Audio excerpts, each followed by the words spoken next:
In this video, we are going to be testing out whether I can make myself look 20 years younger using Aquafor.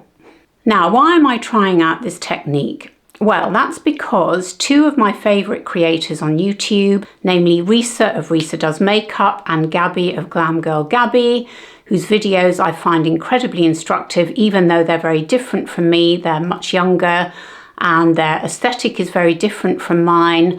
I really enjoy watching their makeup techniques and I do learn from them. So I thought it would be fun to try something that they have recently discovered. Now, they've been following a famous makeup artist whose name escapes me at the moment, but I'll put it on the screen. I hadn't come across him, but then I wasn't really into makeup artists per se back in the day. I was more interested in makeup, but maybe not to the extent that they were because I'm that much older. I'm 69. But I was interested particularly in under eye creasing issues, because I have very mature skin. Of course, I'm 69, but also under this eye, and let me zoom you in, this one in particular, it has a huge crease in it. So it means that concealer and even colour corrector and powder can really enhance that crease and make it look very obvious. This eye doesn't seem to have quite the same issue. Obviously, both sides of our faces are not going to be completely symmetrical.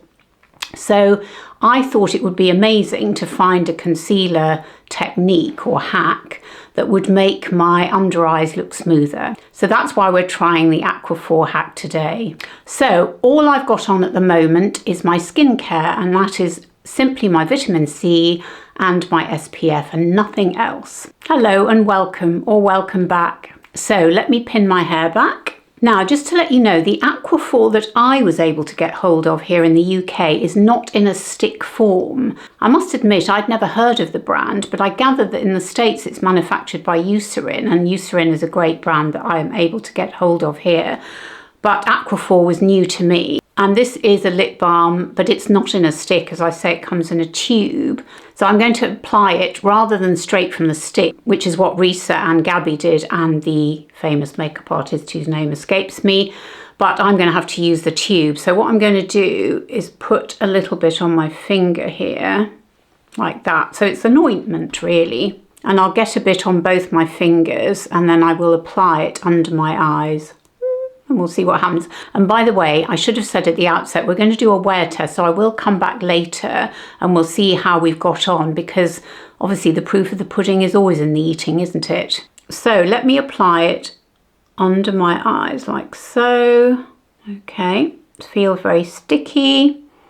It's a bit like Vaseline really, maybe not quite as gooey as Vaseline. Okay, I assume that's enough. Now, also, both Gabby and Risa applied it to their creases here, and this is, I'm getting a lot of settling, particularly on this side. So let's do that with the residue.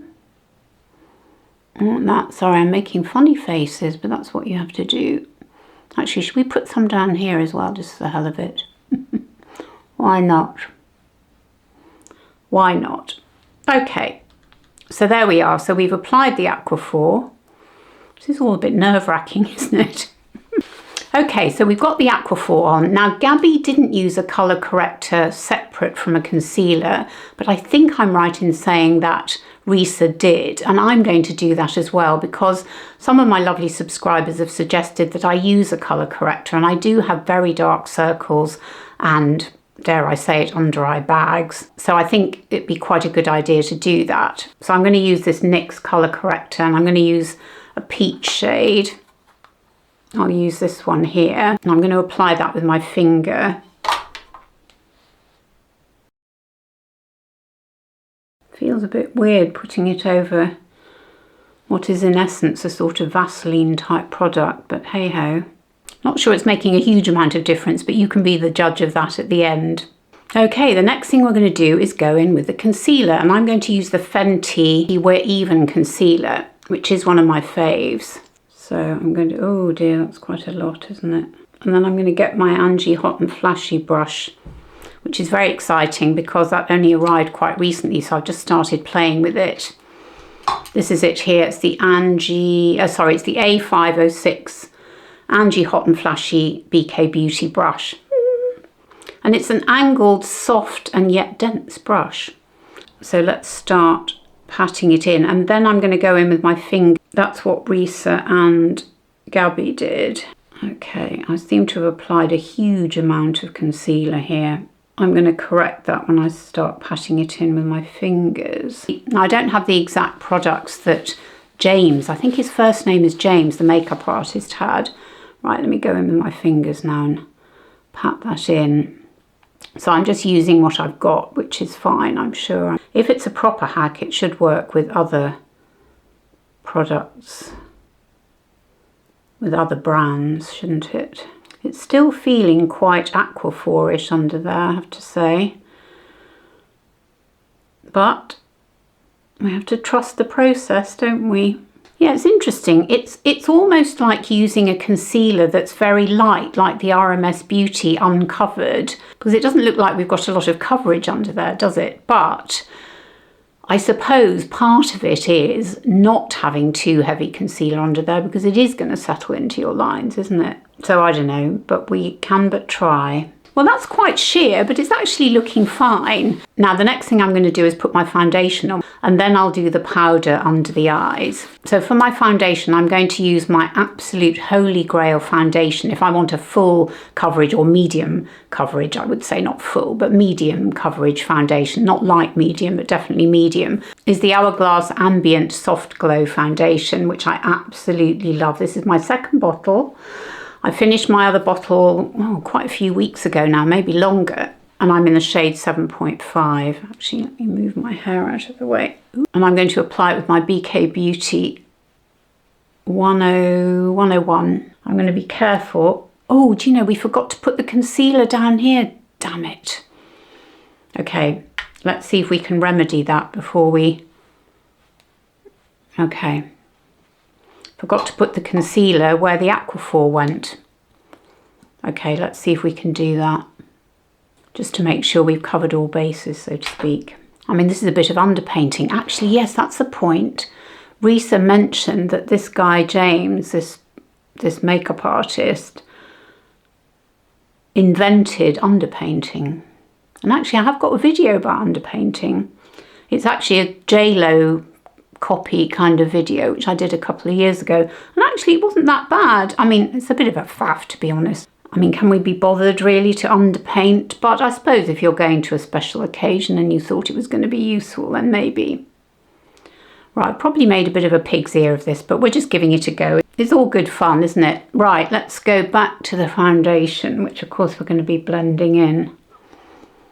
So we have kind of underpainted a bit, I suppose, haven't we? But I love this foundation so much. It's such a great colour as well. Right, we'll just get a damp sponge now and just tidy things up. Well, I'm not touching the under eye concealer. Still looks a bit Aquafor-ish under the eyes to me. Okay, now comes the final part of the under eye makeup, and that is using a powder. Now, I've been using a velour powder puff under my eyes with my powder for quite some time, whatever powder I'm using, because I have been enjoying applying powder that way. But the makeup artist and Risa and Gabby have all been using a brush. So that's what we're going to do today. We're going to use a brush. And this is quite an old Real Techniques brush I've had for a couple of years, and I haven't used it for a while. But it looked like the right sort of brush to use because it's got that flat side for ease of patting under the eyes. So that's what we're going to do. And I'm going to use my Charlotte Tilbury, the best powder in the world in my view. I think I'm on my third compact now, certainly my second. And as you can see, I've hit pan on it. And I just think it's a great setting powder, and I love the shade as well. This is the shade medium. Okay, here we go. Oh, I'm a little bit nervous now. Just going to be very gentle. Actually, this is a great brush. I should be using it more, really. I've just gone with the velour puff, I think, because you tend to get a bit more coverage. So I think there's something quite interesting going on here. Let me zoom you in. Now, it looks to me as though there's not a massive amount of coverage under my eyes compared to how I would normally apply my concealer and powder. But this big crease that you may have noticed before I started applying concealer doesn't seem to be very obvious, and there doesn't seem to be a lot of settling in that crease. It's kind of like a Usain Bolt under my eye. That's how I see it. but actually it's looking relatively smooth. So maybe there is something in this Aquafor lark after all. Right, I'm going to go off camera and do the rest of my makeup, come back, and then we'll see how it's all looking. Right, I'm back. I've applied the rest of my makeup, and now let me zoom you in and let's have a look at where we are with the under eyes. Well, I can see that my Usain Bolt crease has kind of started to come to the fore a little bit. But actually, the under eyes aren't looking too bad. In terms of creasing, there's not much going on at the moment, but it is early days. I think what I would say is I haven't got as much coverage under there as I would expect. But I suppose maybe that's a feature of using the Aquafor in that it's sort of, I don't know what it does quite. Maybe the concealer melts into it a little bit and therefore doesn't look quite as cakey as it might do. Actually, I forgot to say, I forgot to powder these on camera, but I powdered my nasal labial folds and my marionette lines. So what I'm going to do next is I'll go out in natural daylight and show you what my under eyes look like outside, and it's a beautiful sunny day, and then we'll come back in a few hours and see how we've got on. Don't go away.